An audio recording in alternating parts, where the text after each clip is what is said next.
titles for the work as well, I try to keep it quite non-descriptive, something that just is quite plain.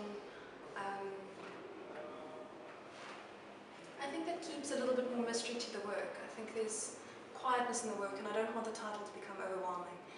So with the title for the entire show, it's supposed to just hint at the space without being too descriptive, I think. So order and division, it just kind of felt right.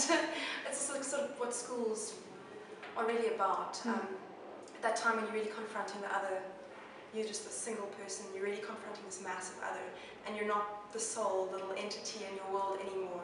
You become quite anonymous, especially in these kinds of spaces, the kind of grand architecture when you really feel quite small. Yeah. And it's just strange, those surfaces, and you kind of like herded through these passages, so and put in these little blocks and divide.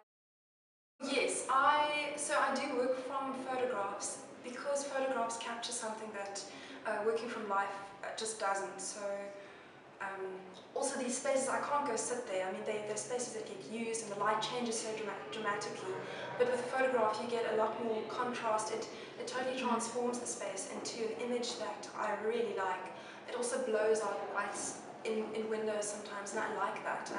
I've done high definition range or high dynamic range images before where you get too much detail in the lights and the darks, and I don't like that. I like the fact that some details are obscured, or there is this slight drama by pushing that contrast. So the photo becomes quite important, but then painting is still quite hard. Yeah. So it's not just a case of copying, it's really about making a surface come to life. So it's layers and layers and layers of paint, and then I work on the glue at the same time.